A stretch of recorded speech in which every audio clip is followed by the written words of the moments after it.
Hi everybody, I'm Frank O'Brien and welcome to robertfranciswine.ie. Today in the first robertfranciswine.ie I'm reviewing a wine from Next Door Off Licenses in Ireland.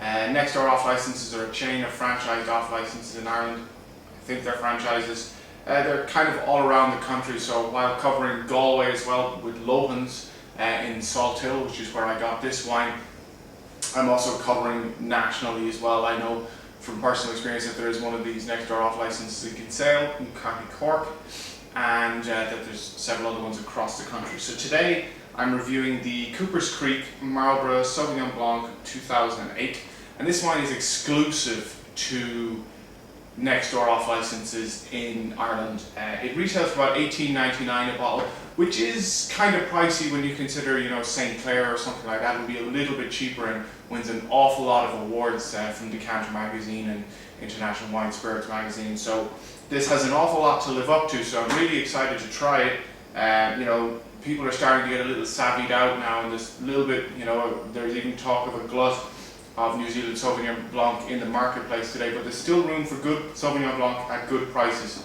I'm a little concerned that it's an 08. I'm hoping that it's not too acidic.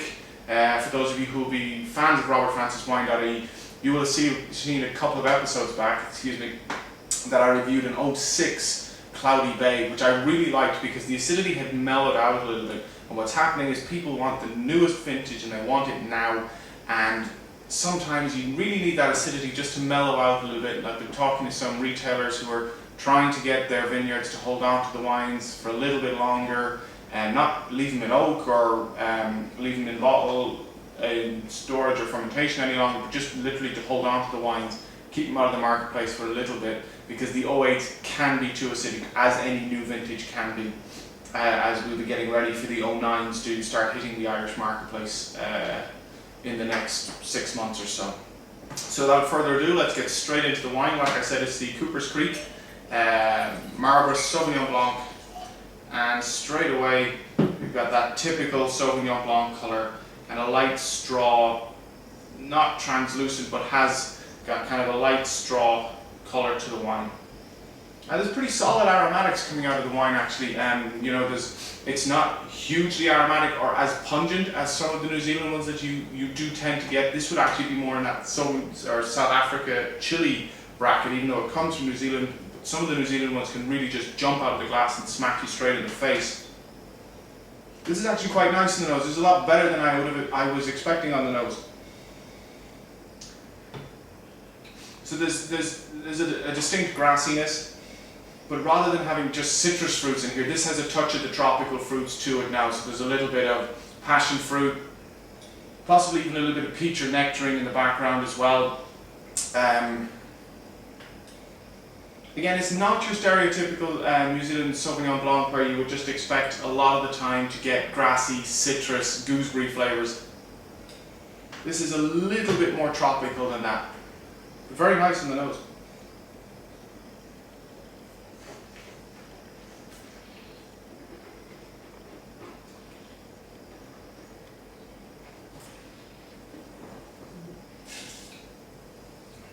And this is actually quite refined on the palate. This is a lot better than I was expecting on the palate. It still has nice acidity, as you'll still, I'm salivating and a little bit short of breath, but it's not teeth-shattering acidity. This has mellowed out slightly, and it's got cool climate fruit. There's no baked fruits or anything in here as you would expect from New Zealand. But those flavors, those tropical flavors that I mentioned, really do hit right down the middle of your palate, just there on your tongue. And on the back end, there's a lovely, it's a peachy apricot flavor, so it's not the nectarine that I mentioned before. It's a little more dense than that really comes through on the finish. This is a very, very nice finish. It's still, mouth cleansing and good acidity, don't get me wrong. It's not flabby or anything, but it's certainly a slightly softer acidity-wise New Zealand Sauvignon Blanc, which I'm appreciating right now. This is where my palate is at.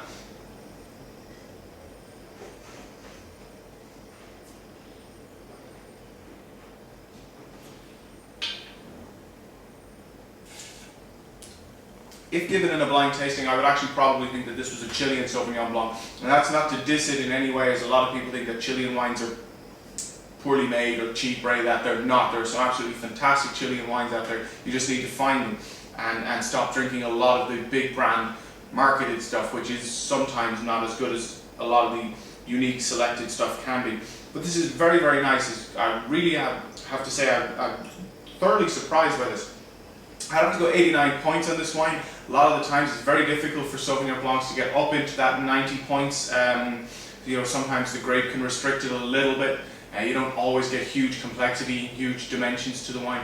But 89 points I think is a respectable score. At $18.99, if you wanted to try something a little different that wasn't a Cloudy Bay, or that wasn't a Mahi, or that wasn't you know, even a St. Clair, if you wanted to try something different or to bring something different to a dinner party so people wouldn't perhaps be as familiar with this label, as to be honest, I had never seen it before. So I definitely think it's a Sauvignon Blanc that you should try. You know, if you do try it, please leave a comment below, as I'd love to hear from you. Okay, Sauvignon Blanc, New Zealand, yet another one, but this one is a quality one. And we'll see you next time on robertfranciswine.ie.